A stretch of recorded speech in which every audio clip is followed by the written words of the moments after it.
এই দুর্গাপূজা গেল, এখনই দেখো কালী ঠাকুরের রঙ শুরু হয়ে গেছে। তার জন্য দেখো রঙও কিন্তু বানিয়ে নিয়ে চলে আসলাম। আর এই দেখো বাবা আরো বড় বড় কালী ঠাকুর বানিয়েছে, আর এগুলোর আজকে মাটি লাগানো হচ্ছে। বন্ধুরা, এর আগের ভিডিওতে তোমরা তো দেখেছিলে এর আগের দিন আমি বড় বড় কালী ঠাকুর রং করেছি। আজ কিন্তু বড় কালী ঠাকুর রং করছি না, কারণ আজকে একেবারে ছোট ছোট কালী ঠাকুর গুলো রং করতে এসেছি। তো দেখো আজ কিন্তু কারখানায় এসে একেবারে কালী ঠাকুর গুলো রং করা শুরু করে দিয়েছি, কারণ আর কিন্তু কালী পুজো আসতে আর বেশি দিন বাকি নেই। তো বন্ধুরা দেখো বাবা আজকে আরো বড় বড় কালী ঠাকুর বানিয়েছে, আর এগুলোর আজকে মাটি লাগানো হবে। তো যেই কালী ঠাকুরগুলো বাবা পরে অর্ডার পেয়েছে সেই কালী ঠাকুরগুলো বাবা আবার নতুন করে বানাচ্ছে। আর তার সাথে দেখো এই চালা দিয়ে কালী ঠাকুরগুলোর মাথা আঙ্গুল বসানো বাকি ছিল, তো সেই কালী ঠাকুরগুলো এখন মাথা আঙ্গুল বসিয়ে দিচ্ছে বাবা। জানো তো এখনো পর্যন্ত কালী ঠাকুরের অর্ডার এসেই যাচ্ছে, আর বাবা শেষ পর্যন্ত কালী ঠাকুরের অর্ডার নিতেই পারছে না। আমাদের কারখানায় সবগুলো কালী ঠাকুর অর্ডার হয়ে গেছে, আর মাত্র দুদিন বাকি কালী পুজো, তাই বাবা আর অর্ডার নিতে পারছে না। আর কালী পুজোর পরে তো বাবার প্রচুর চাপ, আর বাবা বসে থাকতে পারবে না, কারণ কালী পুজোর পরে তো রাসের কাজ আছে। আর রাস মানেই তো রাধাকৃষ্ণ ঠাকুর, সেই রাধাকৃষ্ণ ঠাকুর কিন্তু এখনো বানানো হয়নি, কালী পুজোর পরে বানানো হবে।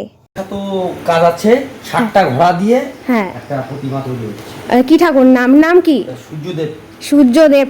তো তোমরা তো শুনে নিলে বাবার মুখে কালী পুজোর পরে ছট পুজোর ঠাকুর বানানো হবে সূর্যদেব, আর এই পুজোটা হয় ছট পুজোর দিন। আর দেখো মা এদিকে সাপের ডাইস থেকে সাপগুলো তুলে নিচ্ছে। আগে তো আমি ছোটবেলায় দেখতাম বাবা নিজের হাতেই সাপগুলো তৈরি করতো কালী পুজোর সময়। এবার থেকেই সাপের ডাইসটা বাবা নিজের হাতেই তৈরি করেছে। তখন থেকেই আমার মা সবকিছু ডাইস থেকে তুলে দেয় বাবা। আমার মা কিন্তু সাপের ডাইস থেকে শুধু সাপই তুলে যায় না, আর তার সাথে কালী ঠাকুরের মুন্ডু, পায়ের পাতা, তারপরে অনেক ধরনের কলকা, আরো কত কি মা তোলে। দেখো আমার তো এদিকে ঠাকুর রং করা কমপ্লিট। তো আজকের মতো ভিডিও আমার এতটাই, দেখা হবে কাল।